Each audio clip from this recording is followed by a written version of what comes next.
اور اللہ نے اپنی قدرت سے دی ہیں، میں نے کوئی سوال بھی بندوں کے سامنے نہیں کیا۔ اب یہ غلہ ہم کہاں رکھیں؟ تو دینے والی ذات بولو کس کی ہے؟ اللہ کی ہے۔ تو اللہ کریم کیا فرماتے ہیں؟ العزیز، اتنا غالب ہوں، الرحیم، اتنا رحم کرنے والا ہوں، الذی، میں وہی ذات ہوں، احسن کل شیء، جس نے ہر چیز کو حسن دیا، خلقہ، جس کو بھی اللہ نے پیدا کیا۔ تو انسان سب سے زیادہ حسین ہے۔ وبدأ خلق الانسان، اور انسان کی ابتدا کیا ہے؟ من طین، مٹی سے۔ انسان پہلا انسان کون ہے؟ آدم علیہ السلام۔ تو اللہ نے مٹی سے بنایا، خالص مٹی سے۔ اس لیے دیکھو نا، کسی کا رنگ کالا ہے، گورا ہے، تو مختلف قسم کی جب مٹی لی تو مٹی کے رنگ جدا تھے، تو انسان کی آج شکلیں بھی جدا جدا نظر آتی ہیں، ہر ملک کا انسان اپنا ہے۔ تو اللہ کریم نے پہلے انسان کو مٹی سے پیدا کیا، ثم جعل نسلہ، پھر اللہ نے نسل کو کیسے پیدا کیا؟ من سلالۃ، خلاصے سے۔ کس کی خلاصے سے؟ من ماء مہین، مہین کہتے ہیں ذلیل پانی کو، ذلیل حقیر پانی کے خلاصے سے۔ کیا مطلب بن گیا؟ حقیر پانی ہے، کپڑوں سے لگے کپڑے ناپاک، جسم سے نکل جائے پورا بدن ناپاک، اتنا ناپاک کہ اللہ کریم فرماتے ہیں جب تک تو غسل کر کے پاک نہیں ہوگا اس وقت تک میری نظر میں تو ناکام ہے، یعنی گندا ہے، اس کا کوئی مقام ہی نہیں، ایسی حالت میں پڑا ہے اللہ توجہ نہیں کر رہے۔ تو جب وہ پاک ہو کے اللہ کے سامنے آتا ہے، سبحان ربی الاعلی، اللہ کریم فرماتے ہیں زمین پہ اعلیٰ کرنے والے تو عرش پہ اعلیٰ کر رہا ہے۔ کتنی اللہ قدر کرتے ہیں، گندا ہے تو نفرت ہے، لیکن صاف ستھرا ہو جاتا ہے اللہ کا حکم پورا کرتا ہے تو کتنی بڑی قدر ہے۔ تو اس پانی سے پیدا ہوا، اور سارے پانی سے پیدا نہیں ہوا، من سلالۃ، خلاصہ۔ خلاصہ کس کو کہتے ہیں؟ جس طرح ہر چیز کا آپ نچوڑ نکالتے ہیں نا، اس گندے پانی کے اندر سے جو خاص جراثیم ہیں، رب ذوالجلال اس سے انسان بناتا ہے۔ اب وہ پانی دیکھو، اس کی گندگی دیکھو۔ امام غزالی فرمایا کرتے تھے، اے انسان زمین پہ آکڑ آکڑ کے نہ چل، کبھی غرور نہ کر، ہر چیز کے اندر کچھ حسن ہے، تیری ابتدا کے اندر کوئی حسن نہیں ہے، سارا گند ہے۔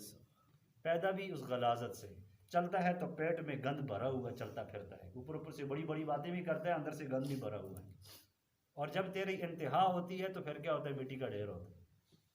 تو جب ابتدا بھی عجیب ہے، سنٹر بھی عجیب ہے، آخر بھی عجیب ہے، تو پھر غرور کی کیا ضرورت، آکڑ کی کیا ضرورت؟ ثم، پھر جعل نسلہ، اللہ نے نسل کو چلایا، من سلالۃ، خلاصے سے، خلاصہ نچوڑ جراثیم، من ماء، اس پانی کے، مہین، جو ذلیل ہوتا ہے، ثم سواہ، پھر اللہ نے انسان کو برابر کیا، آدم علیہ السلام کو مٹی سے بنا کے جب برابر کیا، وَنَفَخَ فِيهِ، اور اللہ نے پھونک ماری اس میں، من روحہ، اپنے حکم سے اللہ نے اس میں روح ڈالی، وَجَعَلَ لَكُمُ السَّمْعَ، اور اللہ نے کان لگائے، وَالْأَبْصَارَ، اور آنکھیں پیدا کی، وَالْأَفْئِدَةَ، اور دل پیدا کیا۔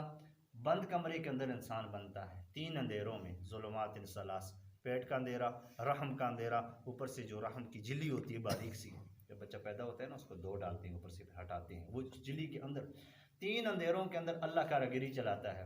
میری بات غور سے سننا، رزق پہنچانے کے لیے رب ذوالجلال 4 ماہ کے بعد، 5 ماہ کے بعد روح جب پڑتی ہے تو رزق کی ضرورت پڑتی ہے، اللہ ناف کے راستے سے اس کو روزی پہنچاتے ہیں، چونکہ روزی کیا ہوتا ہے؟ گندا خون ہوتا ہے، اس کو سارا ہر مہینے اللہ باہر نکالتا ہے، لیکن جب بچے کا مسئلہ ہوتا ہے تو اللہ اس کو رزق بنا دیتا ہے، کون پوچھے اللہ سے؟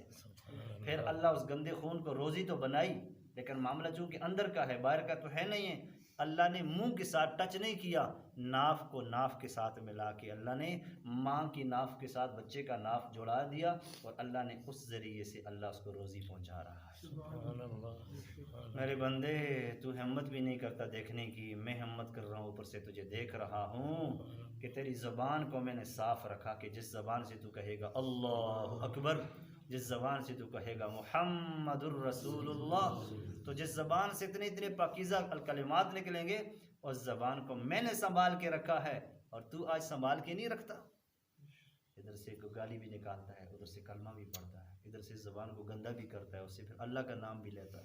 سوچے تو صحیح نا، زبان کو محفوظ رکھو، بس گندی بات نہ نکلے۔ نبی علیہ السلام نے فرمایا جب زبان تیری بولے تو ذکر کے علاوہ نہ بولے، بس کتنی بڑی بات ہے۔ اب اس بند کمرے کے اندر جب 5 مہینے ہوتے ہیں تو فرشتہ چلا جاتا ہے، فرشتے کو کوئی روک سکتا ہے جی؟ اور بند کمرے کے اندر کہاں سے چلا گیا؟ راستہ تو کوئی نہیں، میرے رب نے پہنچایا نا، جب بات رب کی آئے گی عقل حیران ہو جائے گی، پھر عقل کی نہیں مانی۔ اس بند کمرے کے اندر فرشتہ پہنچ جاتا ہے، اس میں پھونک ڈال دیے، نفخ فیہ من روحہ، روح ڈال دی اللہ نے۔ اور کبھی کبھی کیا ہوتا ہے، بچہ مردہ ہوتا ہے، اس بند کمرے کے اندر فرشتہ چلا جاتا ہے، روح نکال دیتا ہے۔ ہاں وہی عورت ہے، اسے پوچھو، وہ کہتی ہے ساتھ تھا، حرکت ہو رہی تھی، اور وہی عورت ہے پھر بعد میں بتاتی ہے بچہ فوت ہو گیا، نظر اس طرح آتا ہے، حرکتیں نہیں ہو رہی۔ تو جو زندہ روح ڈالی فرشتے نے پہنچ کر، تو یہ فرشتہ کدھر سے گیا؟ اور جس فرشتے نے جا کے ملک الموت نے روح قبض کر دی، وہ فرشتہ کدھر گیا؟ تو یوں بتاؤ، اللہ کے حکم سے سب کچھ ہوتا ہے، اللہ کے حکم کے سامنے کوئی شے رکاوٹ نہیں بن سکتی۔ فرشتے کو بند کمرے میں اگر اللہ بھیج سکتا ہے تو تمہاری ضرورتوں کو بھی اللہ پوریاں کر سکتا ہے۔ پھر کہتے ہیں تجارت نہیں چلتی، اللہ پیدا جب اللہ کر رہا ہے، بند کمرے کے اندر سارا نظام چلا رہا ہے، تو تجھے موت تک تیری روزی کا بھی سارا نظام کون چلائے گا؟ اللہ چلائے گا۔ وَجَعَلَ لَكُمُ السَّمْعَ، اتنی بڑی تبدیلی جی روح ڈال کے، کان ادھر لگا دیے۔ ہاں کسی ڈاکٹر سے پوچھو، کہتے ہیں کانوں کے اندر جو رگیں ہوتی ہیں نا، اس کو جب آدمی غور کرتا ہے تو کتنی باریک سی ہوتی ہے۔ رب ذوالجلال نے اس کو کیسے بنایا۔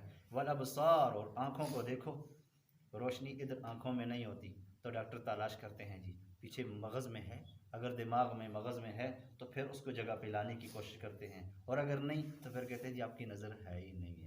تو رب ذوالجلال نے ہم سے پیسے نہیں مانگے، بغیر پیسوں کے اللہ نے ہمیں سماعت دی، بصارت دی، والافئدہ، دل دیا، دل کی دھڑکن ہے تو کہتے ہیں زندہ ہے، وہ جی دھڑکن ہی نہیں ہو رہی، تو اب بظاہر سویا ہوا نظر آتا ہے، اندر سے زندہ ہوتا ہے، ہمیں وہ بھی پتہ نہیں چلتا، اور بظاہر ہم کہتے ہیں مر گیا ہے، اور حقیقت میں وہ زندہ بھی ہوتا ہے، لیکن دل ایک ایسی چیز اللہ نے پیدا کر دی۔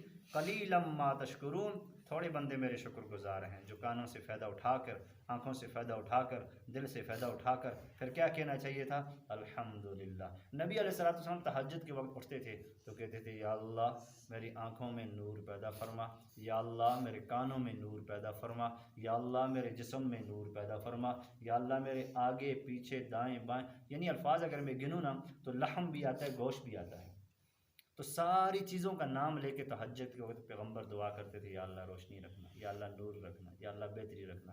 یہ کتنی بڑی قدر ہے۔ صبح کو جب بندہ اٹھتا ہے تو یہ 360 جوڑوں کا صدقہ بندے پہ لازم ہوتا ہے، اور کیسے ہر کسی کے پاس تو پیسے نہیں ہوتے، تو حدیث کے اندر آتا ہے صبح اٹھ کے وہ صدقہ خیرات کر دے۔ جب سارا صدقہ خیرات تو نہیں کر سکتا تو راستے پہ آتی ہوئی اینٹ پڑی ہے اس کو ہٹا لے، کانٹا پڑا ہے اس کو ہٹا لے، مسجد میں کوئی بال پڑا ہے اس کو ہٹا لے، یہ 3-4 صدقے یہ بن جائیں گے، تیسرا کلمہ پڑھ لے 5-6 صدقے ادھر سے بن جائیں گے، چاشت کی نماز پڑھ لے تو 360 صدقوں کا ثواب اللہ تعالیٰ فرمائے گا۔ یہ واجب ہے انسان پہ، یعنی شکر ادا کرنا، اب جس طریقے پر کرے، لیکن ضروری ہے کہ شکر ادا کرے۔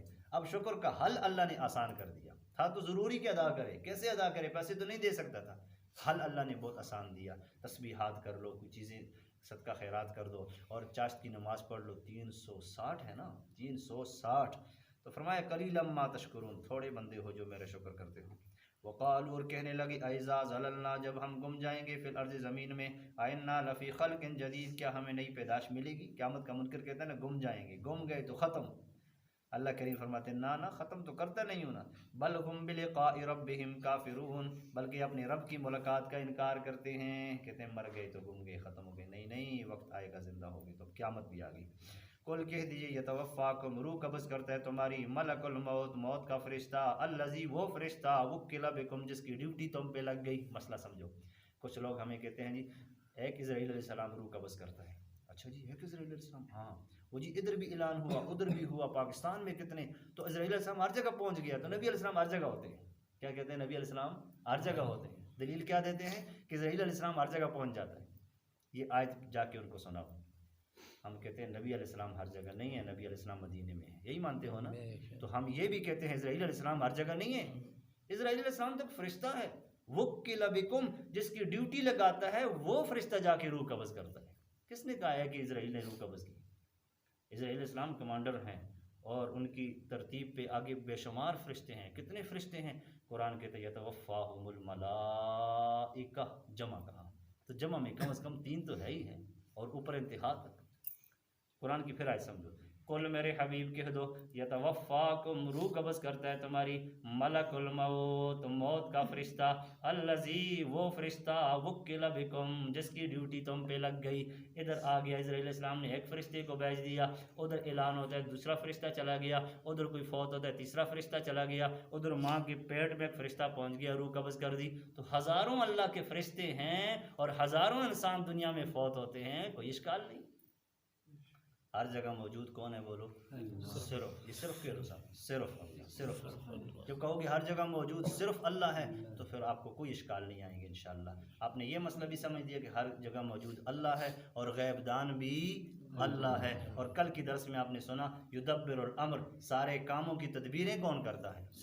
تو پھر قرآن سمجھ آئے گا. آگے آخری بات, ثم الی ربکم ترجعون, جب روح قبض کریں گے تمہارا نا تو پھر تم اپنے رب کی طرف لوٹ جاؤ گے, پھر اس جہان کو چھوڑ دو گے. اللہ قبول.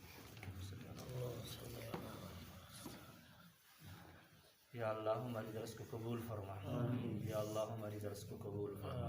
ہم نے ترجمہ پڑھا, اللہ قبول فرما. ہم نے ناظرہ بھی پڑھا, اللہ قبول فرما. ہم نے قرآن دیکھنا بھی یا اللہ عبادت سمجھا, قبول فرما.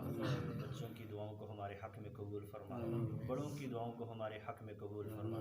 ہمیں چھوٹوں پہ شفقت کرنے والا بنا, ہمیں بڑوں کا احترام کرنے والا بنا, ہمیں علماء کی قدر کرنے والا بنا. اے الہ العالمین, اس درس کے صدقے یا اللہ ہمارے قرضوں کا غیبانہ انتظام فرما, بیماریوں کو غیبانہ شفا عطا فرما, ہمارے مرحومین کی غیبانہ مغفرت فرما. یا اللہ ہمارے ملک کو ہر خطرات سے محفوظ فرما, ہمارے ملک میں امن پیدا فرما, امن والے پیدا فرما, اسلام کو غلبہ عطا فرما, مسلمانوں کو حقیقت دین کی سمجھ عطا فرما. اللہم صلی علی محمد النبی الامی وعلی آلہ وسلم تسلیما کثیرا.